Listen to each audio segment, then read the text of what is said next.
Hello, and welcome to another episode of the Small Town Tourist Podcast, where we experience and explore everything that makes small towns great. I'm your host, Abby, and today we are hanging out with one of my favorite TikTokers. We are talking with Sarah Fitzgerald. She's one of the owners of Fuzzy Loon Designs.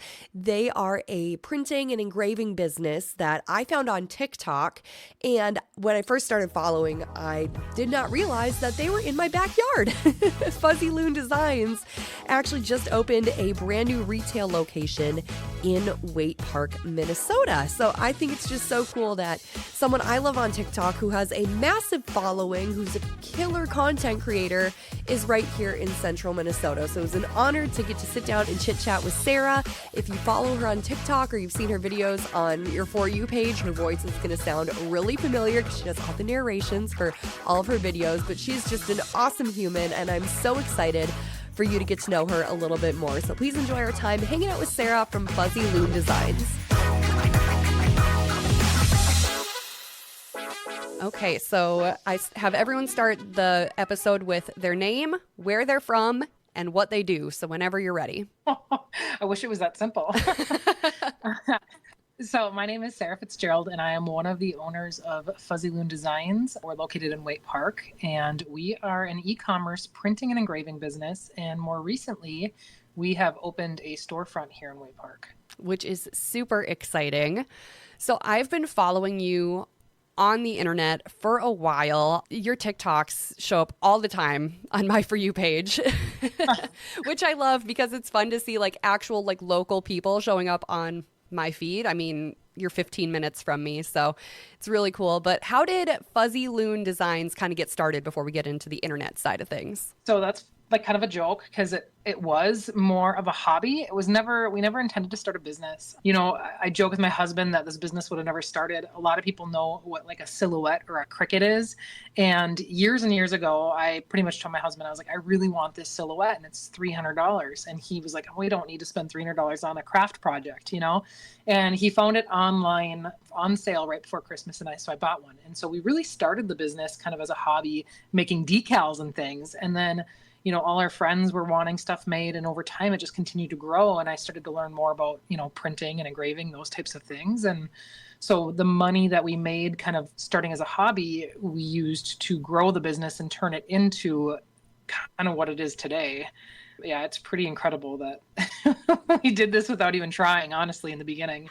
You know, the best things tend to happen on accident like that. Yeah. I mean, I look back at it and it's hard because I don't want to say it was an accident. Like, we had a lot of intention in the beginning, but, you know, we both had full-time jobs and careers, and, you know, I never would have thought I would have been an entrepreneur or a business owner. So that was not like the intent when we started. So are you both full-time in the business now? Yep. As of June, Dan has been for 3 years, and then I quit my career in June. And so I've been here with him full-time since June, and it's now February, which is insane.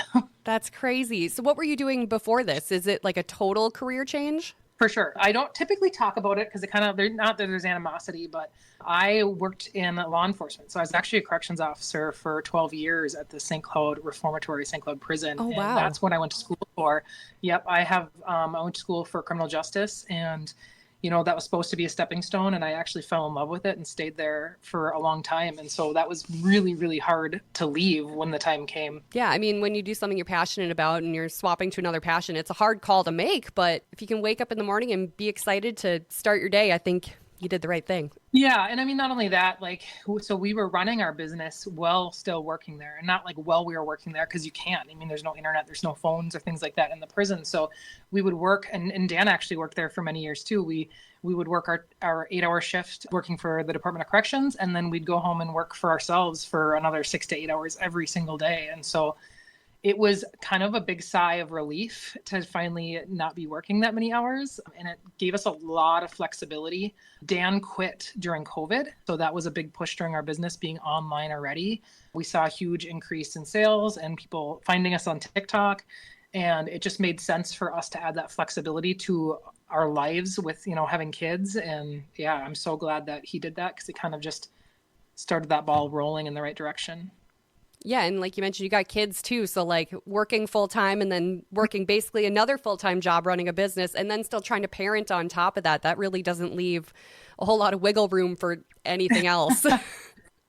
Yeah, no, and the fun part is we started the business in our house. So it kind of took over our whole basement level, or we have a split level. It took over the whole downstairs. And so we don't have a lot of video or even pictures of the business when it was at our house, even though it was there for over 5 years. But some of the fun videos I have of our kids. And so they have only known the business. We started this business when my son was still an infant. He was under 1 year old. So they know. And I think, like, not to skip forward, but it's so fun to see them grow with the business. We had our big grand opening, and one thing my son said is, he's like, can you print us some Fuzzy Loon shirts? I want people to know that we're employees and not just random kids running around. Yeah, so that was really cool. And then they actually came out and spent, in the later part of the day when it was slower, they spent time learning how to check people out on the cash register, and our daughter was doing it for like 3 hours. And so that's a really cool growing point for us too, is having the kids involved, and that they love to be involved in it.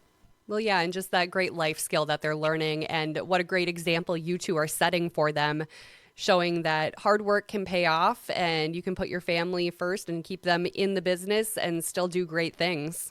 Yeah, and they enjoy it. And I think, like you said, life lessons, we talk about finances, and like, we talk about, why people buy from us, and like what we do with our money. And we talk about costs and responsibility and making decisions and things like that, we learned growing up, but in a different way. So it's kind of cool for them to see firsthand how those things all like work together. Yeah, for sure. So you mentioned TikTok earlier, and that's where I know you from.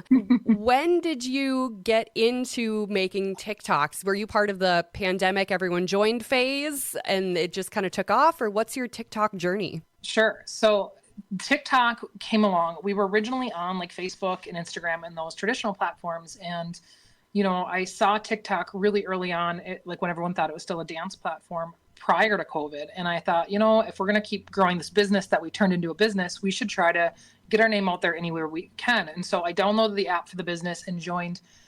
It was not long before COVID. And so I think that's honestly one of the big growing points for us there, is that we were already there and starting to establish ourselves when COVID happened. And then, like, as everybody, as we saw, we all joined TikTok on the personal level, and we saw a lot of people finding us there in those early days of COVID. So that was, I think, just luck that we joined when we did. Like, as much as I hate to say that the pandemic was good, it was so amazing for businesses like us that were e-commerce and already kind of had a little bit of an established following. Then prior to TikTok, we never made video content. So I know, like, cringe isn't really in anymore, but it's cringy when I look at the videos that we first made on the platform. I'm like, oh my gosh, what was I doing? Trying to figure it all out for the first time. I think we all look at those first TikToks we made and go, oof, I should probably delete those. Yeah. But you don't want to, because, like, I learned I don't have any pictures or videos of our business in our basement. I have very little. And so I guess I do, because we were in our basement when we joined TikTok, but like the really early stages, I don't have pictures. And so I know, hopefully in 5 or 6 years, I'll look back at that and be like, wow, that's so cool to look back upon, like, how much we've grown, even like making content. Right. Yeah. It's like a diary almost. Yeah, a little bit. It's kind of embarrassing at times. Yeah. So let's talk about kind of your like growth journey, starting in your basement and now being in a new place. You guys have moved a couple times, so kind of give me the timeline of that. Sure. And I'd have to actually look, because most of it has been in the last 3 years. So I mentioned, we started in our basement. We did that for a long time. And in the middle of COVID, I want to say it was August of 2021. I'm trying to remember for my date. I think 2021. Yeah, it might have been 2020. But it was 2020. Dan ended up quitting his job. And it was only a few months later that we actually moved the business out of our house. And we had talked about it for a long time, but that is a really, really big step financially, and just, committing. We had that nice, like, hey, we could put our kids to bed and go work, and we were scared to lose that.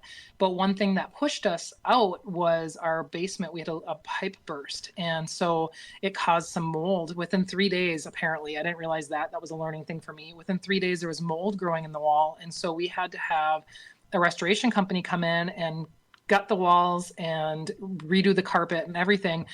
But we had to get all the business stuff out, and we didn't want to shut down. So that's when we started, like, almost emergency looking for spaces to try to keep things moving. And luckily, just through some networking, we found a space out in St. Joseph, Minnesota, and it was a very small 900 square foot almost office. And so we moved out there, and we were out there for over a year and a half, and we became very crammed in there very quickly as we continued to grow. And then once we realized we wanted to add some printing equipment, we had no more room. We're like, all right, we got to start searching again. And so we found another warehouse out in Sauk Rapids, and this would have been in just, it was 2022, so a year and a half ago. And we moved, not even a year ago. Yeah, a year and a half ago. We were only there for 6 months, and we already outgrew that spot, and that was 3,000 square feet. Oh my gosh. So now we're located in White Park, in what used to be the Granite City Gymnastics building, right down from Crafts Direct. And this was super exciting. And this is the link here is we didn't plan on moving. We still had space in Sauk Rapids, but our daughter did gymnastics here, and we heard that they were building. And so we knew this building was going to be open. And, years ago, sitting and watching her, even when we were still in our basement, we would come here and watch her do gymnastics. And I was like, Dan, how amazing would it be if we could grow our business big enough to like be in a warehouse like this? So when I saw this building was going to be open, I knew that we wanted to move here. And the landlord, the building owner, was the same building owner from our first building in St. Joe. So it just all worked out. I contacted him, and within 3 months of being in Sauk Rapids, we were already planning to move here. And it got a little long-winded, but it's a really fun story. We moved so quickly. And we've done a lot to this building, so we don't really plan on going anywhere anytime soon.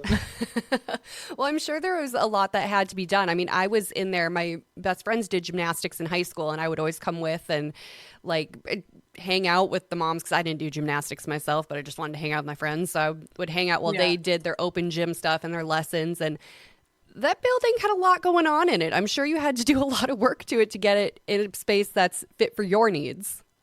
Yeah. And so like, that's two things about that. One, there was no electrical. The big area where everyone does the tumbling and the gymnastics, there was like 2 outlets. And as a print shop, we use a lot of electrical for all of our equipment. And so that was a very expensive cost to us to add in to get that up to what we needed and have our equipment wired in.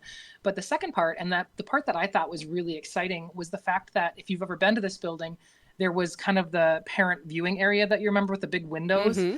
And I thought it would be really cool to have a store here that we could open, and then people can see into the production area and see where the stuff's being made. Because you don't ever, I guess you don't ever see that. And so that front area that used to be kind of the parent watching area was also like a kindergarten or preschool gymnastics area. We had to take out a half wall and redo the floor and kind of fix the function of that room to be the storefront. So yeah, there was a lot of work that went into that area as well. That's crazy. Yeah, because that's something I never thought of. I guess, all the gymnastic stuff, you don't got to plug in a vault. You don't got to plug in a beam. There's no need for electrical until you guys moved in. And everything needs to be plugged in. Yeah, and there was actually 2 big foam pits that the building owner filled in and with concrete, and he was laughing. He was like, "Oh, you should just leave it, for your kids so they can jump in." And I'm like, we would never get anything done if everyone's playing in the foam pits all day. I can just imagine like tools and parts and pieces getting lost in the foam pit. Yeah, someone falling in by accident. Oh, liability issues. Right. Okay, so you guys started with doing kind of the more die cuts and all that. How'd you get into the printing side of things? Sure. So back before TikTok, we were on Facebook, and obviously Facebook was kind of a picture platform. We didn't do videos. And one of our like iconic items that we kind of made, and it blew up everywhere. Now you see them all over the place, but we were the only seller on Etsy for these motivational water bottles, and we were using decals, so stickers to decorate the bottles. And we had one of our bottles, like a design that I created, go completely viral on a Facebook post. And we were selling tons of them early on when we first started. And it was within a week, we already had people copycatting and creating the same things. And it really saturated kind of our market. And so we thought, well, what do we do?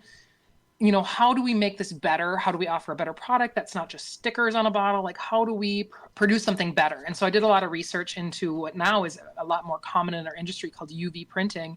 And we were one of the first small businesses that I saw online that was offering this. And essentially we print directly on the bottles themselves. And so that's kind of what really like launched the business into the next step is we took this big investment into this very big expensive commercial printer, and it kind of opened the door to all sorts of other fun things that we ended up adding. Speaking of water bottles, you guys had all that water bottle drama. Yeah, that was another video that went really crazy viral on TikTok. So with COVID, a lot of small businesses or any businesses that made, products or had any type of, I'm trying to think of like the way to word it, but anything that they were selling, like there's a tangible item, like a lot of those things come from the supply chain, like China or other places. And even though we sourced our water bottles here in the US, I'm sure they were manufactured in China. And one of the things that happened was our manufacturer decided to drop the type of water bottles that was like our iconic thing that was our staple. And so, I actually, that's the fun part about TikTok is I've been very candid always about our journey. And we went on a search for new water bottles, and I wanted to make it American made. I don't know why I got it in my head that American made was better. And I learned that it's not necessarily better. We found an American supplier. We ordered samples. We did everything right. And they sent us a shipment, and it was awful. It was like there was chunks in the plastic. They were broken. They were cloudy. They were gross. And so I tried to do a refund, but they were very difficult. We ended up losing thousands and thousands of dollars over these junk bottles. And so long story short, we ended up, by the time all of this went through, we ended up going back to our original supplier. They were able to get their supply chain up, and we worked through it. But we learned a lot during that whole thing because just because it's American made, people might not agree. It might not be better. They've perfected a lot of what they do in China. But two, like sometimes it's easier as a small business to leave manufacturing to people who are like specific in that industry instead of just trying to do everything yourself. Yeah. I remember like daily checking TikTok for the water bottle updates. Like I was so invested in your water bottle drama. Like it's borderline embarrassing how elbows deep I was. Which is crazy to me because and to this day, I'm always like, you never know what people are interested in. And some of our strangest videos go viral, and I never would have thought people would have been invested in that. But yeah, it was a stressful time in my life trying to figure all this out, and then having it not work out, and everybody was along for the ride for sure. I mean, those videos had like, I think hundreds of thousands, if not millions of views on some of those videos during that water bottle drama. Yeah, I know I wasn't the only one that was invested. That was like peak. I had nothing going on except for that. Yeah. Yep. Well, I'm glad it was entertaining. Very entertaining. Yeah. And then another thing that I loved watching you guys do is pack the sticker orders. When people would order the random stickers, then you'd go to the wall and pick out the ones. I'm like, this is chef's kiss, beautiful entertainment. So, and that's funny too. I mean, two parts of that. One, I think it's hilarious that, and it's so funny to me that we went into printing to get away from stickers because that was something we never wanted to do. So to round robin all the way back and now print stickers is just so funny to me because that is one of our top sellers. And actually back in March, we had done a few of those videos, but it was actually March of this last year, we're coming up on a year, where we had that video go viral for packing stickers and had, I think it was like 12 million views. And that was a really big growing point for our business too, because it allowed us to hire employees. When we started selling more and more stickers, it allowed function for those employees to pack those orders and work on printing stickers and doing those types of things. So yeah, March was a huge pivotal point for us with the stickers. And I try to still do those videos frequently, but they don't seem to get as much engagement. So maybe people are over that. It's always a guessing game. Right. And you're constantly fighting the TikTok algorithm of, is this video going to be shown to people? Is it not? I personally, I don't have as many followers as you guys do, but I get stuck in like the 200 view zone. And then all of a sudden I'll have one that gets 100,000 views. And I'm like, what was different about this one? Every day. I always say that. And I so we do have one full-time employee. She's been with us for many years. We call her our digital content manager because that's kind of what she does. She lives in Georgia. She works remote for us. And so she does everything online. And she's always like, you just need to post video. Don't overthink it. Just post the video because you never know which one, people will like or what will go viral. And it is funny because you could take, an hour to try to put together a really nicely curated video and it'll get like 100 views. And then another one, I will just walk out, to the sticker wall and pick 5 stickers and it could go viral. So It's kind of, as a business owner, it makes you shake your head because you don't have any rhyme or reason, or what's going to do well, and you just got to keep throwing stuff at the wall until it sticks. That's exactly it. So, do you do all the designs for your stickers and all of your products? Like, who's the graphic designer on the team?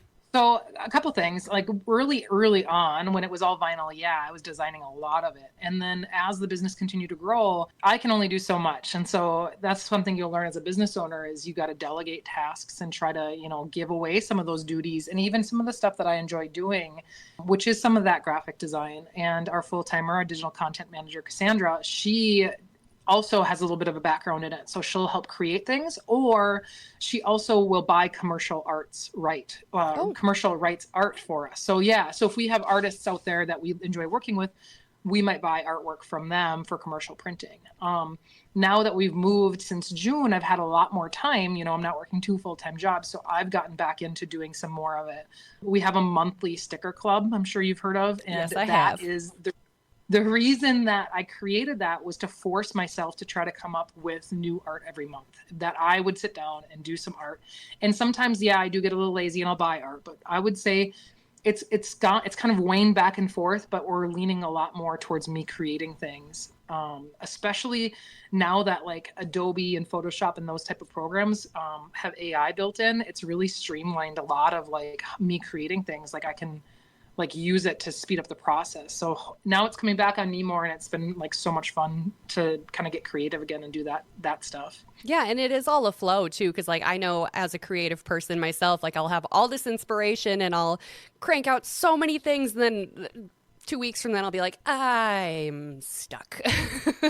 Yeah, and that's exactly it. And so like I like to tell people we're primarily a print shop, printing and engraving. So I'm not a graphic. I went to school for criminal justice. I'm not a graphic designer. Can I do it? Yeah, I can do a lot of fun stuff. But sometimes when people come in, they're like, hey, I really want you to design this specific thing. If I'm not feeling artsy or creative that day, it might not happen. And so we do lean on, sometimes contracting digital artists or going with some of the the ones we've worked with to make things happen if people are really dedicated to it. But sometimes it just comes down to, hey, I'm feeling really creative today. I'm going to sit down and come up with a whole bunch of new designs, and not to sidetrack from that, but one fun thing in the store is we've added a book so people can write down ideas. So when I'm getting creative, I'll just go to that book and try to make some people's ideas come to life. Oh, that's really cool. That's a great way to crowdsource. Well, yeah, and that's actually how a lot of our designs came to be. I would say 80 to 90% of them are requests from people, especially early on. They would want to see something made. If I'd have time, I'll make a design. And then if it's something that I think other people would be interested in, then we would add it to our website. And so it could be bought by anybody. And that's honestly how most of our designs have come to be. That is so cool. I love that. Let's get into you guys opening the store this weekend and all the products. You were giving kind of like an overview of like what you have on the shelves. You guys are doing a lot. It's not just water bottles and stickers for anyone who's unfamiliar. Like you guys got a lot going on. Yeah, I mean, that always kind of fell into be our niche, like our water bottle drinkware. I don't know why drinkware was the thing, but that is the thing that we fell into as being the most like, I don't know if it's giftable, if maybe that's what it is. And same with clothing, like t-shirts. But when we opened the storefront, we really wanted to make sure people had a variety of things. So we kind of show off everything we can do. And we've been ordering like lots of samples of things. And then the other part of that too is we know not everybody just wants a new sticker or water bottle or whatever. So we've been incorporating other Minnesota small businesses, and I'm trying really hard to keep it Minnesota made. It's becoming difficult, but almost, I would say over 95% or more of the products in our storefront are made in Minnesota, which I think is just really unique and kind of cool. For sure. There's a lot of great stuff that happens in Minnesota, a lot of wonderful small businesses, and it's great that you guys are taking this opportunity to shine a spotlight on the ones that you can find. Yeah, and I think the fun part about it is I would say most of them are businesses that we've connected with on social media and we've become friends. So, Charlene from Clean Haven Naturals, we found each other. I found her on TikTok, and we've like even just chatting through texts about business stuff, so that's really fun to be able to support other business owners and then kind of create a community around the social media channels about it. Internet friends. Yeah. And we've gotten to know each other in real life, I've gone to pick up orders from her and just checked out her store and stuff like that. So yeah, it's cool. It's fun. So how was opening weekend? I saw you guys had a line waiting to get in. Yeah. So It was good. I honestly was really nervous about parking because we don't have a ton of parking, but it's so hard to estimate, without having a little clicker, but we would estimate anywhere from 400 to 500 people showed up for the opening day, which was insane. And we had Endless August here, who was Permanent Jewelry, and then Eminent Coffee Roasters from Sartell. He had a coffee cart, and Endless August was telling us that, they had a little bit more one-on-one with people when they're doing the jewelry. They said that some of our customers came from Mankato and, south of the cities. And so that was really cool to see that people that have been following us on social media for years ended up coming to visit and seeing us. And so I tried as much as I could. It was a chaotic day to connect with people. And it was really cool to see, for me, it was really cool because we're an online business, to see names. And I never get to see their faces. So somebody walking up and being like, hey, I'm Mary Johnson. And then me getting to put that connection together of seeing all of Mary's orders over the years and now having a face to put with the name. That was really, really cool. I really liked those interactions. That's so special. So what are your open hours now after opening weekend? You guys are all settled into your new space. When can people come and see your face and hear your voice? Because your voice is so distinct. Getting to put a face with your voice is really cool too. So I'm sure other people want to do that. Yeah. So we are open technically from 10 to 6 Monday through Saturday. I say technically because most of the time me or my husband, Dan, who is also, you guys see him on TikTok. We are usually here as early as 7 or 8, most Monday through Friday. So you can always try and see if we're here, but 10 to 6 is our business hours. And I'm usually here mid-morning. And I feel bad because, like you say, people come in to see us. And sometimes now that we have employees, they're the ones that love to go greet people, and I might be in meetings or doing things like this. So I try to be out there as much as I can. And if people want to come meet us, absolutely reach out first to make sure we're here. But yeah, I'm super excited because that grand opening was amazing. And now we've had a lot of people coming in this week, just stopping in throughout the day. And it's really fun to meet people. Well, it's so great that you guys have found a space that works for you and your needs currently. Not saying that you won't scale up again in the future, because obviously you're doing really well. And I'm super excited that you're in the central Minnesota area. But I'm so happy for you guys. You're in a great location and you're doing big things online and in person, which I just love. Yeah, it's been really fun. I think it's definitely a learning curve having a store. And so hopefully we can continue to grow that. But we also don't want to forget our online community. I mean, they're the ones that kind of got us where we are. And so just kind of finding ways right now that we can tailor to both. It's been fun. And we're always open for ideas. Like I said, if anyone ever has artwork ideas or maybe certain things they want to see, let me know, because we're open to it. Perfect. And you guys still doing custom order stuff too for businesses and people who need things? Yeah. So the number one thing I would say with customs is if people have their artwork or logo, say maybe you're an artist and you want to see it printed on something, or you have a business logo. That is the unique thing about our business is we don't require huge numbers. We're not a screen printer. We digitally print. So we can literally do a one product. And of course, as you order more, we'll do discounts and things like that. But we love when people bring us artwork to print or engrave, because it's unique and fun to us. And as much as we do customs, it really just depends again on that creative flow. Sometimes I'll say yes, sometimes I'll say no. It just depends on the project and how busy we are at that time. Cool. Well, if people want to get a hold of you or follow you, tell us everywhere we can find you. Oh my gosh, we're everywhere. You just search Fuzzy Loon Designs or Fuzzy Loon, and we will pop up. But we are on everything from Facebook, Instagram, Pinterest, TikTok. We have a website. We are located here in Waite Park if you want to come visit us, right down from Crafts Direct. Oh man, we're everywhere.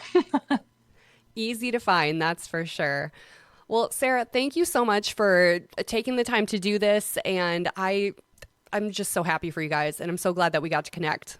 Yeah, this has been really fun. This is our first podcast. And I'm really glad that we got to do it with you, because I love, again, watching your TikToks, and I love the hometown stuff and keeping it kind of the Minnesota fun, Minnesota nice.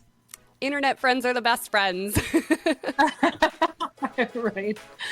Awesome. Well, thanks, Sarah. And I'll make sure that everything is linked in the show notes below. So if you guys want easy access, go find everything Fuzzy Loon. It's right down in the show notes. Thanks. Thank you so much for checking out another episode of the Small Town Tourist Podcast. If you're ever in Waite Park or in that neck of the woods, be sure to check out Fuzzy Loon Designs in their brand new retail location on Sundial Drive, just down from Crafts Direct. If you have a suggestion for something cool that you think I should check out, I love suggestions. Send them my way. You can shoot me an email, Abby, ABBEY, @thesmalltowntourist.com, or you can hit me up on Instagram or Facebook @thesmalltowntourist. I'll catch you on the next adventure.